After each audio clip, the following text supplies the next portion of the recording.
আমার মনে হয় যে এই অন্তর্বর্তী সরকারের যারা উপদেষ্টারা আছেন সবাই যথেষ্ট বিজ্ঞ, দেশপ্রেমিক, অবশ্যই সবকিছু ঠিকঠাক আছে, কিন্তু তাদের কিছু পরিকল্পনা, নির্বাচন না, এবার যে পরিকল্পনা নিচ্ছে বা যে সিদ্ধান্ত নিচ্ছে এতে সরাসরি জনগণ ইফেক্টেড হবে, এবং কি এই পণ্যগুলোর উপর যদি এই ঘটনা হয় তাহলে রাজপথে আমরা যে কখন আবার দেখি যে আসলেই মানে এই অন্তর্বর্তী সরকারের পতনের জন্য মানুষ রাস্তায় নেমে যেতে পারে, কারণ এমনিতেই দেশের অবস্থা ভালো না, অনেক কিছুই মানুষের ক্রয় ক্ষমতার বাহিরে। এর মধ্যে নতুন করে আবার আরেক ঘোষণা দিতে যাচ্ছে সরকার, খুবই অল্প সময়ের মধ্যে এটা সামনে আসতে যাচ্ছে।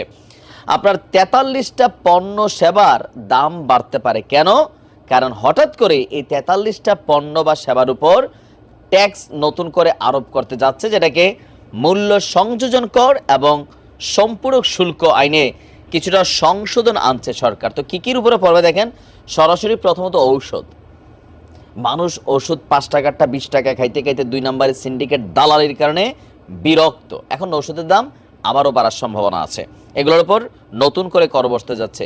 গুঁড়া দুধ, যাদের ঘরে বাচ্চা আছে, তো আপনি দেখেন যে যেই পণ্যগুলোতে হাত দিচ্ছে, সিগারেট সবাই খায়, এই যাচ্ছে সিগারেট খাওয়া মানুষের সংখ্যা শতকরা 80 ভাগের কাছাকাছি সম্ভবত।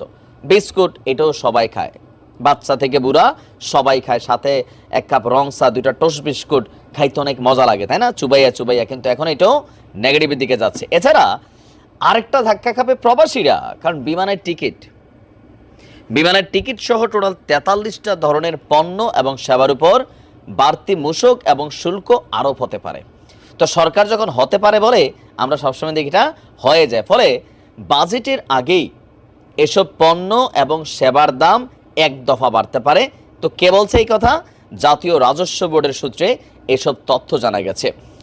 আপনার মূল্য সংযোজন কর এবং সম্পূরক শুল্ক অধ্যাদেশ 2025-এর খসড়া সংসদ বিষয়ক বিভাগের ভেটিং সাপেক্ষে আপনার উপদেষ্টা পরিষদের বৈঠকে নীতিগত অনুমোদন দেওয়া হয়েছে।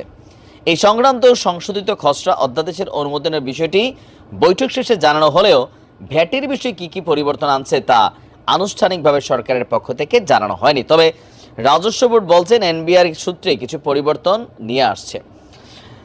রেস্তোরাঁয় খেতে গেলে খাবারের বিলের উপর 15% মূল্য সংযোজন কর বা ভ্যাট দিতে হবে।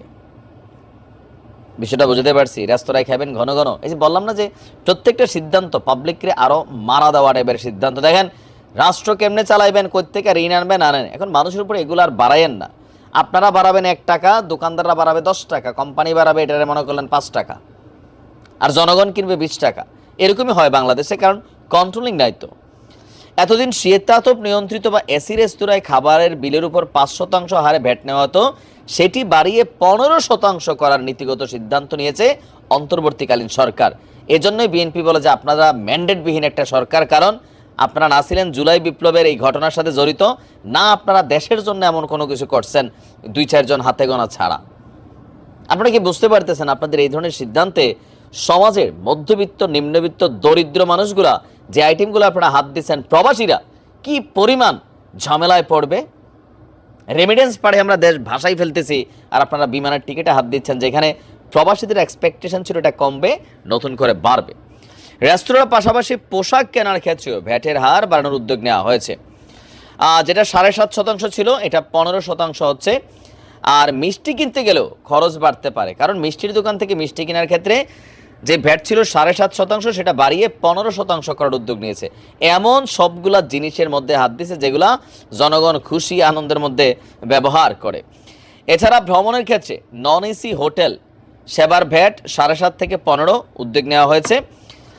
তো বলা হচ্ছে 24-25 অর্থ বছরের মাঝপথে এসে হঠাৎ ভ্যাট, সম্পূরক শুল্ক সহ বিভিন্ন ধরনের কর বাড়িয়ে রাজস্ব বাড়ানোর উদ্যোগ নেওয়া হয়েছে। প্রাথমিকভাবে 43 ধরনের পণ্য এবং সেবার উপর 15% ভ্যাট আরোপ করতে মানে হবে। এখন আমরা যেটা বুঝছি আর কি, যে আমাদের উপদেষ্টা, অর্থ উপদেষ্টা যিনি ছিলেন, বিজ্ঞ মানুষ, অনেক টাকা পয়সা আছে ওনাদের মনে হয়, উনি বলছেন যে এই কর বাড়লেও নাকি দ্রব্যমূল্যের উপর আসলে ওইরকম ইফেক্ট পড়বে না। মানে আপনারা কোন ক্লাসে পড়ছেন? মানে রাজনীতির ক্লাসে পড়ছেন। এই কারণেই বিএনপি বা অন্যান্য রাজনৈতিক দলগুলো বলে যে এইখানে যারা বসছে রাজনীতিবিদ মিনিমাম লেভেলে দরকার ছিল, কেননা তারা জনগণের ভাষা বোঝে না। এদের সবারই পয়সা আছে অঢেল। এখন আসিফ নাহিদদেরও খাইতে সমস্যা হবে না, এদেরও এখন টাকা আছে। বিপদে পড়বে কারা? আমজনতা। আপনাদেরকে রাষ্ট্র ক্ষমতায় বসাইছে, ঠিক আছে, দেশ অস্থিতিশীল, অর্থনীতি ভঙ্গুর, কিন্তু এই মুহূর্তে এই ধরনের বিষয়গুলো যেগুলো জীবন মানের সাথে আপনারা করতে পারেন, বড় লোকদের অনেক প্রোডাক্ট আছে, সেগুলোর মধ্যে করেন। বিস্কুট, ওষুধ, এই বিষয়গুলোর উপর যদি হাত দিয়ে বসেন, মানুষ আসলে খাবে কি, যাবে কোথায়? আপনারা হয়তো বানান একটা নির্দিষ্ট পরিমাণ, আর পাবলিক লেভেলে আস্তে আস্তে এরা কয়েক ধাপে অনেক পরিমাণ বাইরে যায়। তো আমার মনে হয় যে এই বিষয়টাকে আরেকবার পুনর্বিবেচনা করা উচিত, কারণ জনগণের অন্তরের ভাষা বুঝতে হবে, নয়তো জনগণ যে কোনো সময় যে কোনো ডাকে যে কোনো সিদ্ধান্ত নিয়ে বসবে, এটাই বাস্তবতা। দিন শেষে মানুষ সংস্কার টংস্কার বোঝে না, পেটে ভাত বোঝে, নিরাপদ একটা জীবন খোঁজে। ভালো থাকুন।